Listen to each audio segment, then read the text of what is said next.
It's Lilly May coming to you live from Las Vegas. And it's Renee coming to you live from New York.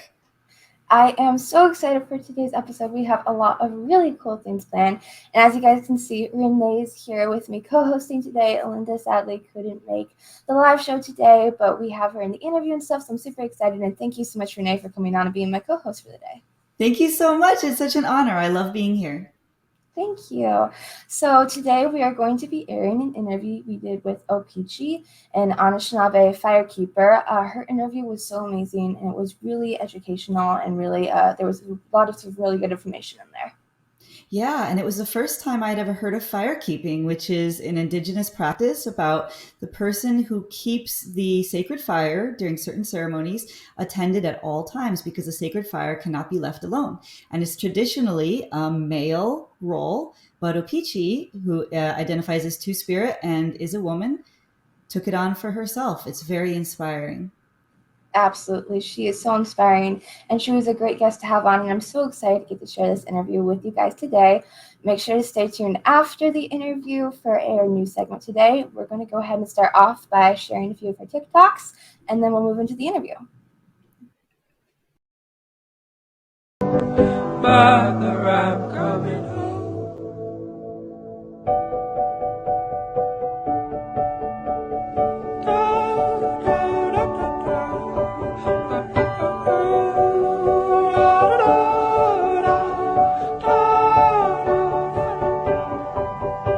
I follow you into the park, through the jungle, through the dark. God, I never loved one like you. Boats and boats and waterfalls, alleyways and payphone calls. I'll be here everywhere with you. We laugh until we think we'll die, barefoot on a summer night. Nothing new is sweeter than with you. And in the street we run free, like it's only you and me. Geez, got something to see.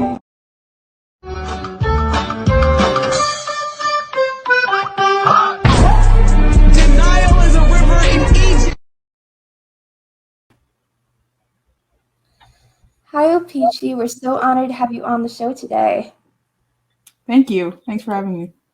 I can't wait for everyone to get the opportunity to learn a bit about you. I know I came across your story on TikTok, and I found it so empowering. For those of you who are not familiar with Opichi's story, she is an Anishinaabe firekeeper. And for our first question tonight, I was wondering if you could tell us a bit about your journey so far as a firekeeper. Yeah. Well, I started firekeeping in my first year of university.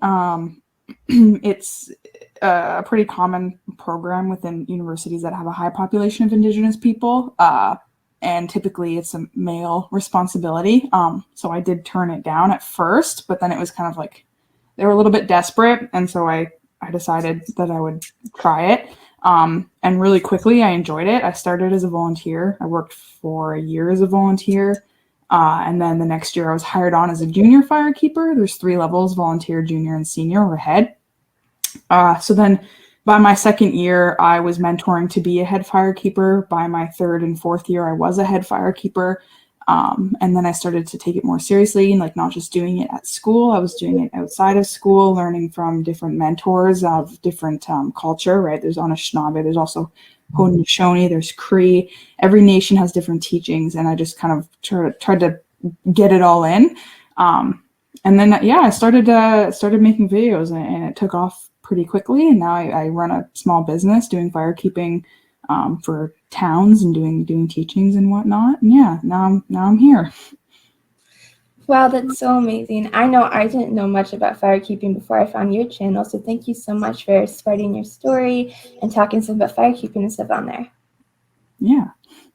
Yeah, I had no idea what firekeeping was, and when Lilly told us that you were going to be in an interview, I always do tons of research, and I actually fell in love with your TikTok page and just kind of like all the stuff you post on there, and I thought firekeeping is something super interesting that I never really knew anything about. And I'm really happy that you did start your profile on TikTok, because it includes a lot of information that is really helpful to people that have no idea what firekeeping is. And I wanted to know what kind of inspired your journey to becoming a firekeeper, and kind of what inspired you to not turn down the program at the second time and kind of get into it? Yeah. Well, before doing it, like I said, I didn't really know much about it. I knew it was a male responsibility. Typically, women hold water, and I just didn't have any sort of interest in doing that. And so I kind of felt in this weird middle point where I was like, I can't really help community because I don't feel that I'm connected necessarily to a role. And so, yeah, I started to, learn more about Two-Spirit, and it wasn't until I started identifying as Two-Spirit that I actually felt comfortable being a firekeeper.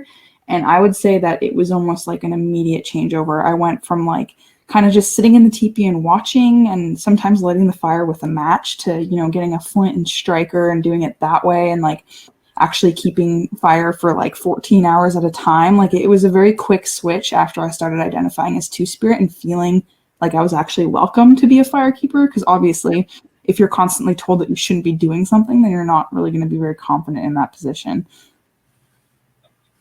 Absolutely. I know that earlier we were talking some about how firekeeping has primarily been a male's role in the past. And I was wondering if you could tell us if you faced any discrimination with being a female firekeeper, and if so, how have you overcome it? Yeah, definitely. Like constantly. And really, there's just too many times to even count about how much like, sexism and whatnot there is. And the same would be said of men keeping water, right? Like no matter what, there's going to be people who think certain roles have certain ties. There's multiple things that I have said to get over those views. The first one is that we're in a state of reconciliation and reclaiming our culture. So the fact that Indigenous youth are going out and claiming an Indigenous responsibility, to me, is amazing. And I think that's exactly what we should view it as. It's amazing, it is resilient, and it's exactly what reconciliation is about. So just the fact that that is happening, it really hurts me that there's actual people out there who think, that we should turn people away because of their gender. Like the way I see it, if I was told right now there was a law that, women couldn't keep fire, I just wouldn't even really involve myself in my own culture anymore, because it's just, that ideology of just, like it's black or white. That's exactly what's going to shy Indigenous youth away from reclaiming their culture. And that's exactly what elders want. They want us to reclaim our culture and start picking up traditional responsibility again. I'm so sorry to hear about how you face sexism with firekeeping, and I'm sure so many other Indigenous teens are so inspired by your story with firekeeping too. Yeah, and I know that with that, unfortunately, sexism is a huge thing now in our world, and it's really sad, and especially since that, I believe that both genders can do quite a lot, and quite a lot of the same stuff. And I know that firekeeping is, from what I see on your page, in my opinion, is really cool to learn about. And I want to know if you could walk us through a day in the life as a firekeeper. Yeah, it obviously looks different depending like on the day. In the summertime, I was like a full-time firekeeper. That was my job Monday to Friday. And it was also partly a medicine garden keeper. If you go further back in my TikTok, that's originally what started it, was me making videos about a traditional medicine garden that I was watching. So the day for me would typically look like getting up, obviously, going to work, and first of all, taking care of the teepee, because we view the teepee as kind of like equivalent to like your grandmother's house, right? Like you're not just going to go in and start trashing it around. So I would typically bring all the benches out, I'd wipe them down, I'd rake the entire teepee out, I would brush off all of the grandfather stones that make the pit, brush all of the, or shovel, I should say, all the ashes into the garden, because then, there's a piece of those fires within the garden. And then typically it would involve me watering the garden and things like that. And then lighting and keeping the fire, of course, which is its own process. And yeah, sometimes nobody will show up and I'll be there alone for several hours. Sometimes lots of people will come, and my job is to just like make space for them, right? So if they want to talk about something, I can listen. If they don't want to talk, we can sit in silence. Yeah. Wow, that was so interesting to get to learn some about a day in your life as a firekeeper. I know on top of your role as a firekeeper, you also attend a university. So I was wondering if you could talk to us some about how you balance school with your role as a firekeeper. Yeah, that's something I'm still trying to balance right now. I'm in full-time teachers college, so it's, school on top of placements. And so right now I don't really firekeep more than maybe 7 hours a week. And typically it happens right after class. And it's no different, I feel, than sitting and doing some kind of mindfulness activity, which you should make space for in your daily life anyway. I like to meditate. I like to read. I can read in the teepee, and it's almost like I'm being paid to be mindful, which is really helpful for me. And yeah, if I was a full-time firekeeper, it would be a very different story. But right now, I'm pretty successful at managing it in my daily life. I go out and collect medicines. That also helps me go on hikes with my dog. So it's like everything kind of is dual purpose, and I can make it work. I know that balance is so important. I balance the talk show, Orchid Times, with my music and with high school. So it was so interesting to hear how you kind of balance both of what you do. Yeah, I know that balance is something that I'm still working on because it's hard for me because I want to do everything, and having to balance that out with like social life and high school and sports with the talk shows, something I'm still working on. And it was nice to hear about how you balance it, because mindfulness is something that I'm practicing because I used to not do it like at all. It is something I'm practicing now, and it's already helping, and I've been doing it for a few months, and it's huge help. And leading on to our next question, I know when starting something new or when in training, a lot of for when I was in training with my first job that I ever had, it was some surprising things happened at my job after that didn't happen during the training, and I wanted to know what was the most surprising thing that has ever happened to you while training as a firekeeper. Yeah, I don't necessarily know so much about surprising. I'm trying to think. There was mostly just balancing like the comments. I'm not a confrontational person, and sometimes you'll have somebody in the teepee and they'll just say something like super out of pocket, and you're like, don't know how to deal with it. And I've gotten a lot better at kind of like mediating conversation and also sticking up for myself, right? Somebody could say something openly transphobic, homophobic, and I wouldn't really speak to it because I just didn't feel like arguing with somebody. But now I know how to, diffuse the situation without making it worse, which is also really helpful being in teachers college. I'm going to have to do that obviously with students. So, not so much, like surprising, but definitely like a lot of little surprises. Switching gears a little bit, I was wondering if you could educate us some on what the 60 scoop was and how it has affected you and your family. Yeah, so I'm not so sure about are you guys in Canada, or are you in We're in the US. Oh, okay, yeah. So super different story there. I don't know how it works there in terms of residential schools either. But the 60 Scoop is primarily a Canadian affair. And it happened from the 1950s to the 1980s, in which the Canadian government looked for really small, tedious ways to take children away from their families, specifically, obviously, Indigenous families.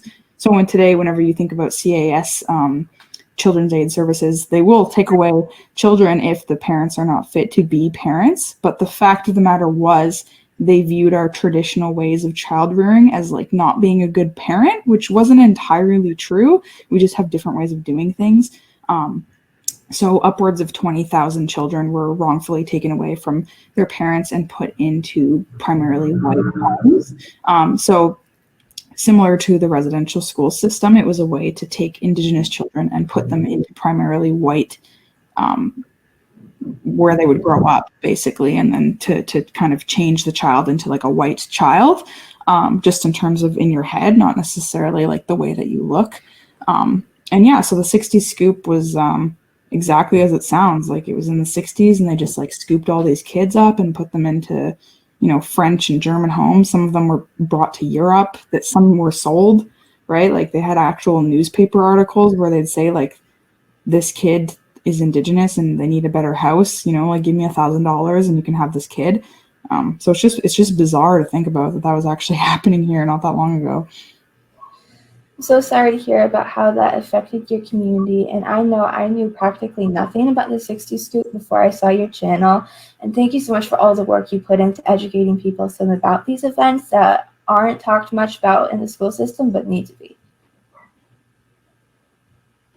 Yeah, I think that it's extreme. I think your page is extremely helpful because I didn't know what the 60th Scoop was until I saw your page, and I think that it isn't something that a lot of people shouldn't know about. I think it should be pretty talked about because it affected a lot of people, and I think it was something that, especially having Indigenous kids being taken into predominantly white homes, is really disappointing. And I think that if you grow up in a culture and you should be around your culture, I wasn't around mine, and as a kid, and I gratefully and happily am now, but as a kid I wasn't, and it's hard to go into it now because I really don't know anything about it, and a lot of the kids in my life, like my cousins, speak the language that my whole entire family does, and I don't, so it's hard to be in those family settings where I don't really know what to do because I didn't grow up around it, and that was just partially because of immigration and everything that happened there.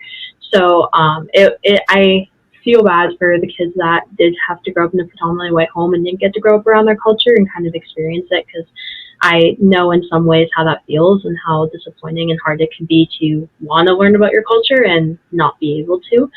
And for our next question, I know that family is and learning about stuff and advice from parents and grandparents has helped me a lot. And on your TikTok, you talk about your grandmother quite a lot, and I wanted to know the best piece of advice that she told you that you wouldn't mind sharing. Yeah, I've thought about that a lot. I'm more so aimed towards things that my mother has told me. I'm very close with her as well. The only difference is that I don't feel that she's comfortable having much of a social media presence. But something she's really helped me understand is, you can come from a difficult background, but the only person who is going to change the outcome of that is yourself. There's a lot of people out there who come from something very difficult and they kind of wallow in it. And it's understandable. Like, no, I don't look down on people who come from a terrible upbringing and then they get consumed by that. And so that's why I'm really grateful that my mom has kind of helped me understand that I can decide whether or not I want to be consumed by it. I come from a family where we survived from domestic abuse. I have a fairly complicated upbringing, and people who I went to school with are, in jail, and they didn't graduate high school. My older brother went on to be a police officer. I'm going to be a teacher next year. My younger brother is going to school to be an engineer. And that's all because of my mom, the way that I see it, just really helping me understand, don't by your past and just push through. That is such an inspiring piece of advice. Yeah, and I know that coming from a tough upbringing is deciding whether that you decide whether you grow from that and go somewhere else from that. And I know when what I want to go to college for, which is criminology and everything, I really do it because of my family has a history of working in the police force and everything, the task force, but also because I want to be able to help people. It's something I've always wanted to do, and helping people is just something I feel really passionate about. And currently you have a GoFundMe that you started, which we'll be putting the links in on the bottom of this episode.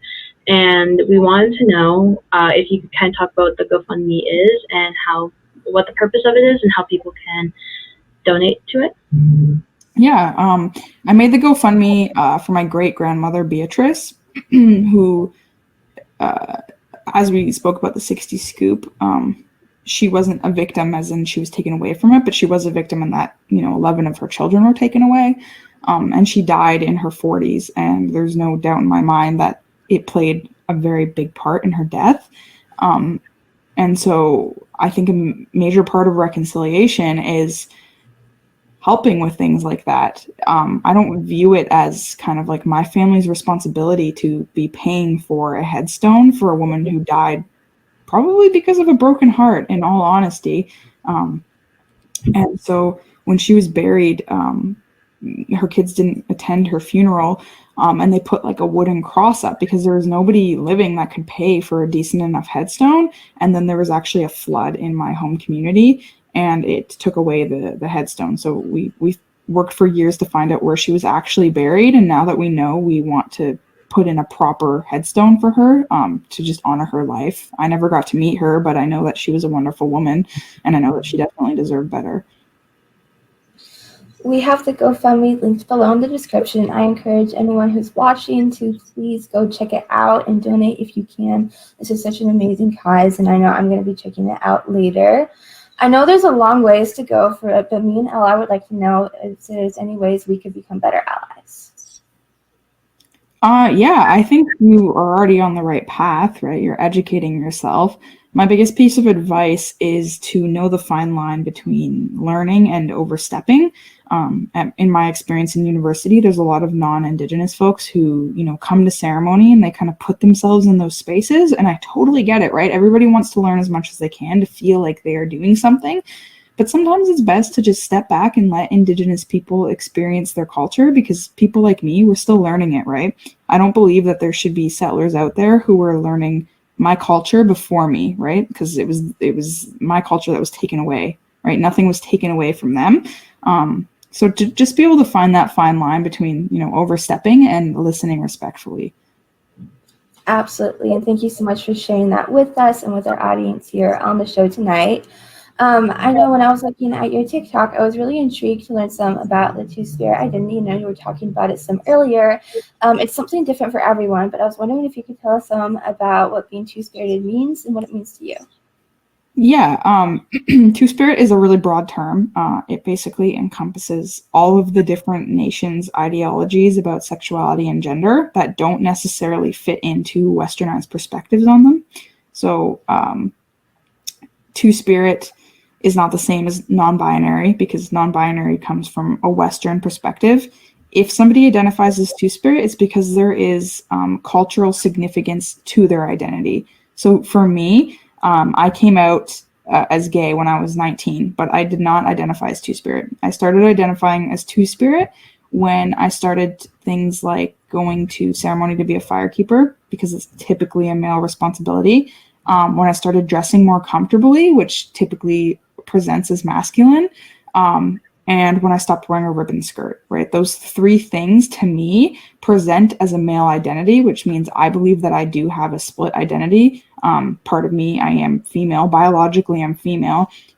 But in terms of like sexual preference, in terms of how I dress, in terms of the roles that I do in community, I am male. And so it's like finding the thin line between that. I still identify as she, her, but I do have male presenting features that I classify as, me identifying as Two-Spirit. And again, it means something completely different to everybody. Thank you so much for educating us about that. I know I didn't know much about the Two-Spirit identity, but now I know a lot more. So thank you so much for sharing. Yeah, and I think that a big thing that I'm really happy that we've had on the show is we've had a lot of diversity, and I think that this interview and with a lot of other interviews we had, we've heard a lot of stories about coming out and a lot of stories about just people coming out as gay or part of just the LGBTQ community, and we've heard a lot of stories about people being more comfortable with their sexuality. So I always get really happy when people are comfortable sharing their stories, so thank you so much for sharing. And I wanted to know if you faced any challenges. What challenges have you faced with your community with being Two-Spirited, and kind of how you overcame those?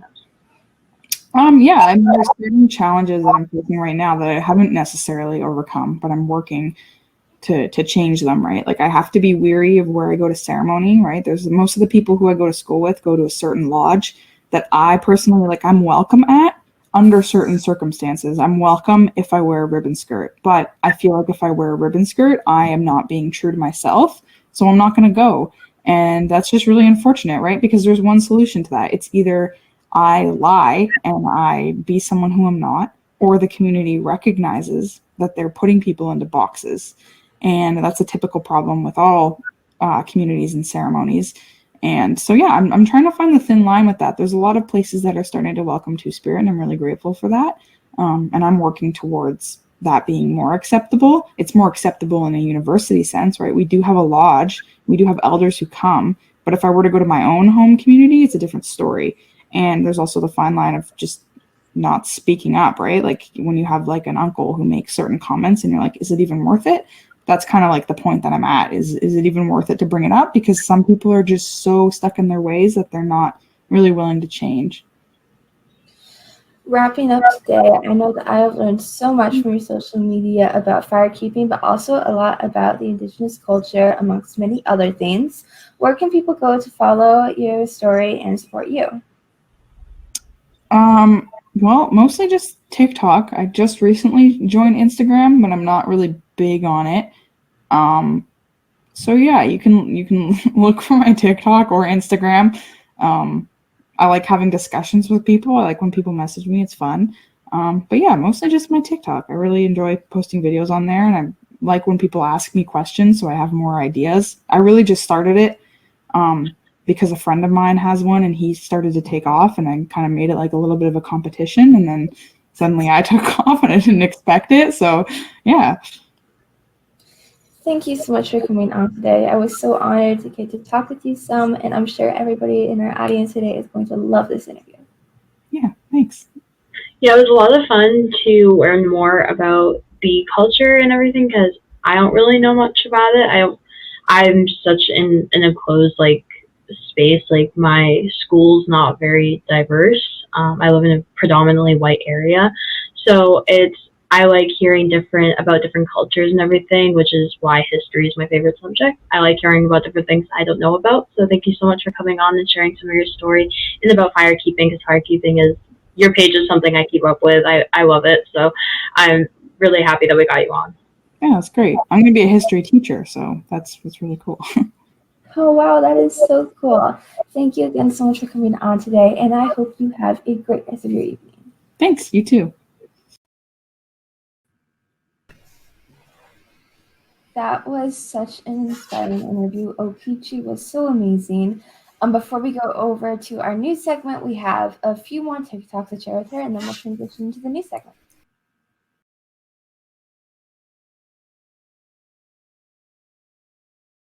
I hear the train a-comin', it's rollin' around the bend, and I ain't seen the sunshine, I don't know when. I'm stuck in Folsom Prison, and time keeps dragging on, but that train keeps a-rollin'. All down the San Antonio. All down the San Antonio. When I was just a baby, my mama told me, son,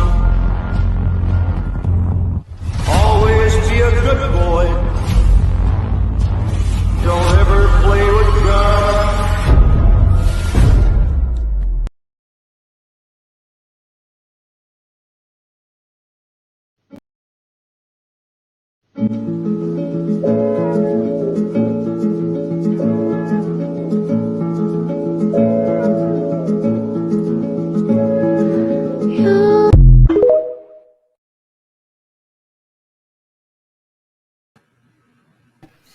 Opichi was such a great guest to have on, and I was so honored to get to talk to her and learn a little bit more about firekeeping and everything. So make sure, if you guys don't already, make sure to go follow her and check out the links in the description below. Yeah, and I really loved learning so much about her culture and also how confident she is in her own skin and she knows who she is as an individual. And her confidence really inspired me, and I definitely am going to take her up on her suggestions for learning more about Indigenous culture.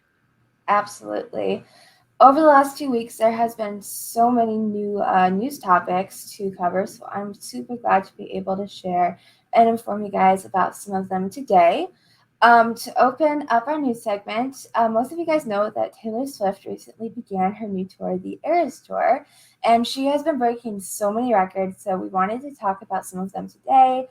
Taylor recently broke the record for the highest attended concert for a female artist in the United States, with over 69,000 people attending the concert, breaking the record for the previously held record with 63,000 people by Madonna.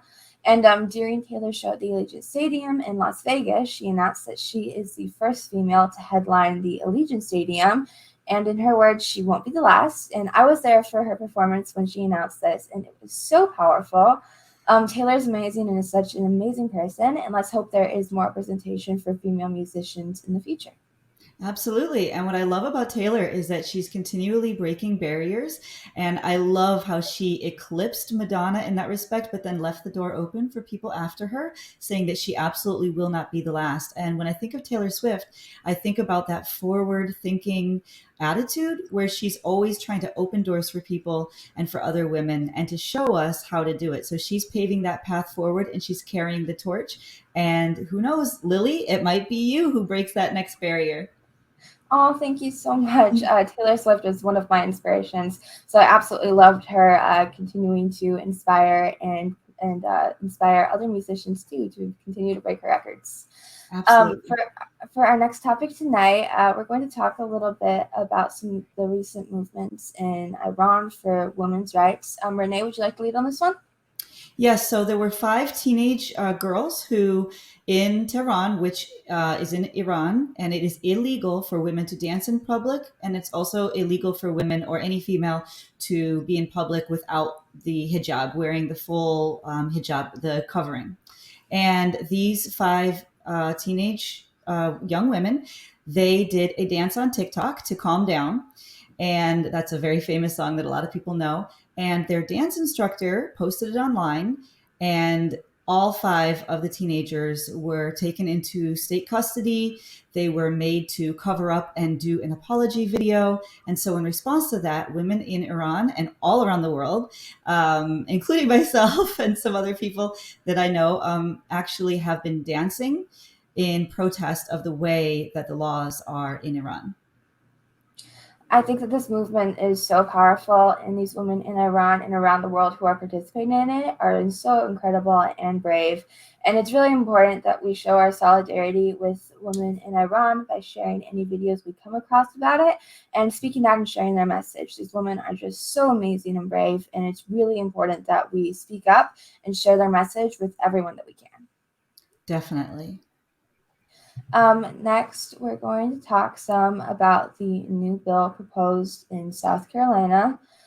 South Carolina Republicans have recently proposed a bill that would redefine the state's homicide laws to define a person as an unborn child at every stage of development. This would cause women who get an abortion to be convicted of murder and can face a death penalty or a minimum of 30 years in prison. This law is absolutely sickening, and it cannot go through. The fact that this was even brought up and is being backed by some state representatives is disgusting and horrifying.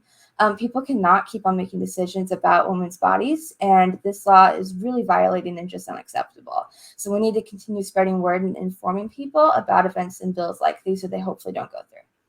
Exactly. And even when they don't go through, it's still dangerous because it sends the message to other states and to people that this is something that is possible. So it's another way of traumatizing women who are already being in distress. And yes, homicide laws in South Carolina and many other states, they do subject you possibly to the death penalty. So we were talking about Iran before this, and we were thinking about how far away that was. And now we're talking about something right here in the United States. So I think it's really important for women and all people of goodwill to remember that America is not impervious to these types of human rights violations. And we need to always be pushing forward to make sure that we're protecting our own citizens as well as people globally, that we cannot take for granted that we will always have our freedoms protected. Absolutely, and that's a really important topic that you brought up. We need to make sure to keep that in mind, and that's just why it's so important that we keep on spreading awareness for these, share any videos or any articles you come across. Information is power, and the more people that know about this, the better. Yes, information is power. I love how you said that. Absolutely.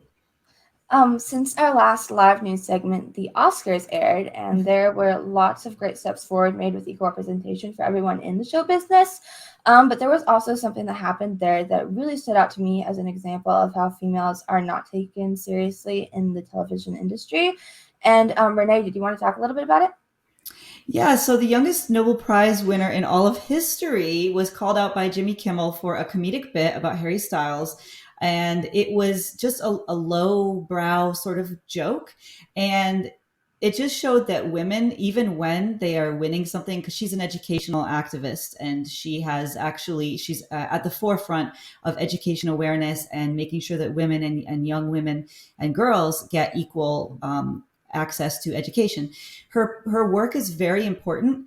And if she were a male, I don't think Jimmy Kimmel would have gone in that direction. It just is another proof that both her age when she won it and also the fact that she's a woman means that it's almost like, I don't want to be that strong, but it's almost like she's a joke just because she's a woman. Like being a Nobel Prize laureate is not as important as somebody who would be a man. Was that your takeaway too, Lily?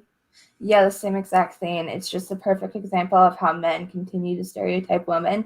There were so many other questions that he could have asked her, and he didn't even ask any questions about all of her advocacy work with the Malala Fund or her climate change action, and not even any questions about her film. And again, this is just one of the many examples of how women are stereotyped in the film industry, and this whole situation was just really disappointing. And it was a really insulting question to ask someone like Malala. Exactly. And that's right, she was there in her capacity as an executive producer of one of the films. So here's a very professional woman. She's a Nobel Prize laureate. She's an executive producer, and she's there in her role as executive producer. And she's being asked about Harry Styles almost as if she's some little fangirl. And it's almost like her achievements didn't mean anything. It was just more about her gender. Maybe she has a crush on Harry Styles or could weigh in on it, or that's the type of stuff she's interested in. And it's just a reminder that as women, we have to work twice as hard to get half the credit.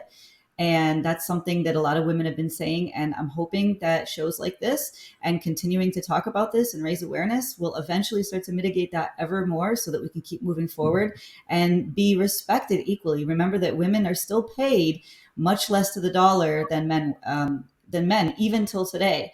We haven't had much progress at all in the last 20 years in that respect. So it's just another indication that we're not there. And Jimmy Kimmel is somebody that is so likable and he is so progressive about other things. So it also goes to show that we have to continue to have awareness for everyone, even people that we would think would be aware about these types of issues. Yeah, it was so disappointing to read about, and especially to see it on live televisions. Let's just hope that people start to do better with taking females more seriously in all capacities of their work. Absolutely. Well said. Thank you all so much for being here today. We had a lot of really important information to share, and the interview was amazing. I'm so glad to have you guys here. I just want to remind everybody that on April 26th, we will be doing our full discussion on the Nightingale. It's not too late to start reading. We have the links in the description for the book if you guys want to read along with us. And next week, we're going to be airing an interview we've done with Ashley. She is Mrs. Nevada Universe. I'm really excited to share this one. And make sure to follow Orchid Times and Renee on TikTok. Yeah. Yes, and I'm so excited for that interview as well. It was such a good interview, and I just can't wait for everybody to see it. Everybody, you want to tune in. It was so educational, and I learned so much from Miss Nebraska. And I follow her on IG now because she posts the coolest content. Absolutely. Thank you all so much for being here. Make sure to tune in next week. Love you guys. See you later. Bye. Love you guys. Bye. Thank you. Sorry I couldn't make it on the episode Softball is going on, if you can't tell. I did get hit in the face. It looked a lot worse. It's feeling way better. I feel way better. I just want to talk about April being Sexual Assault Awareness Month. I think this is a really important thing to bring up and just be aware of. Sexual assault can happen to anybody, no matter what you identify as, no matter what your gender is. And I think it's something that is overlooked a little bit. Or not really a little bit, it's kind of overlooked a lot and very, very rarely, especially for people who are part of the LGBTQ community or are male. It's rarely ever spoken about when it happens to them specifically. And it's just something that I feel very strongly about. If you guys know anybody who's experienced it, or if you yourself have experienced it, know that it's okay to talk to people and make sure you help your friends. There are people that are trained to help with that. And if you are scared to tell somebody about it, that is perfectly reasonable and totally understandable. But do know that people will help. You just have to make sure that your voice is heard, which is what Orchid Times is all about. We all want everybody's voices to be heard.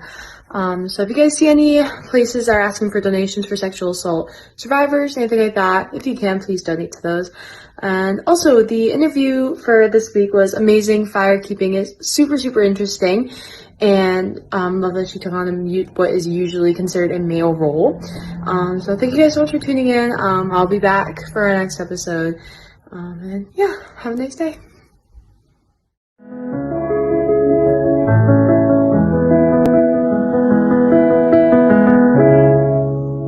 Thank you.